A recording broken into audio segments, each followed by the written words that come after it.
আসসালামু আলাইকুম এভরিওয়ান, সবাই কেমন আছেন? আশা করি খুব ভালো আছেন আর আমিও খুব ভালো আছি। আজকে চলে এসেছি আর একটা মোস্ট ডিমান্ডিং রেসিপি নিয়ে, সেটা হলো ফ্রুট গামিজ। বেবিদের খুবই পছন্দের একটা জিনিস। তো তার জন্য আমি প্রথমেই নিয়ে নিচ্ছি, মেন উপাদান হলো এই আগার আগার।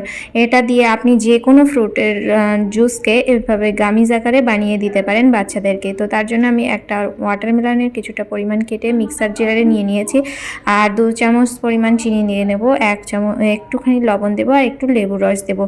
দিয়ে আমি এটাকে খুব ভালোভাবে মিক্সিতে জুস করে নিব। তো তারপরে জুস করে নেওয়ার পরে সেটাকে সুন্দরভাবে ছেঁকে নিতে হবে। না ছেঁকলে ওই যে দানা দানা থাকবে, সিডসগুলো থাকবে, সেগুলো কিন্তু ভালো হবে না। তো তার জন্য আমি এরকম সুন্দরভাবে ছেঁকে শুধুমাত্র জুসটাই নিয়ে নেব। এই যে একদম পুরো এতে কোনো কিছু থাকবে না।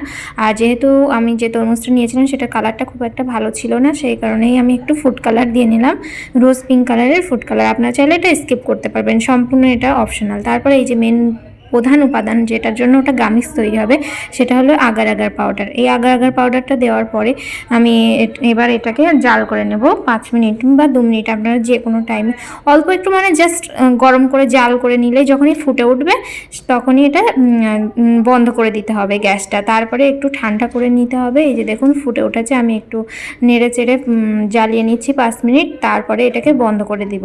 গ্যাসটা অফ করে দিয়ে এবার একটু ঠান্ডা করে নিতে হবে, বেশ খুব একটা ঠান্ডা নয়, মানে মিডিয়াম। যেহেতু এটা খুবই গরম, ওই মানে সিলিকনের যে মোল্ড আছে সেটাতে আমি দেবো না এত গরম। অফ করে দিয়ে আমি 2 মিনিট রেখে দিয়েছিলাম। তারপরে এই যে একটু ঠান্ডা হয়ে গেলে এবার আমি এটাকে হচ্ছে মোল্ডে ঢেলে দিচ্ছি। 1 চামচ করে করে সব কটা মোল্ডে এইভাবে সম্পূর্ণ ভরিয়ে দিতে হবে। দেখুন এটা খুবই ধৈর্যের কাজ, অল্প অল্প, যেহেতু খুবই ছোট ছোট কন্টেনার এগুলো। তো এটা অনলাইনে অ্যাভেলেবেল আছে, আপনারা নিয়ে নিতে পারেন। এই মোল্ডগুলো বিভিন্ন শেপের আছে, আমি আমার পছন্দ মতো শেপে নিয়ে নিয়েছি। আপনারাও আপনাদের পছন্দ মতো শেপে পারচেস করতে পারেন অনলাইন থেকে। তো এই যে যখন এবার এটাকে আমি 10-15 মিনিট ছেড়ে দিয়েছিলাম। দেওয়ার পরে দেখুন যখন এরকম একটু এটে গিয়েছে, মানে আর পড়ছে না, উঁচু করে দেখলাম, তখন এটাকে আমি ফ্রিজে ভরে দেবো। ফ্রিজে দেওয়ার পরে আমি এটাকে আধা ঘন্টা পরে যে ফ্রিজ থেকে বার করলাম। দেখুন পুরো রেডি আমাদের গামিজগুলো। মোল্ড আউট করার পরে দেখুন কত সুন্দর। এবার বলুন এটা দেখে বাচ্চারা, কোনো বাচ্চা কি এটা দেখে আকর্ষিত না হয়ে থাকতে পারবে বা না খেয়ে থাকতে পারবে?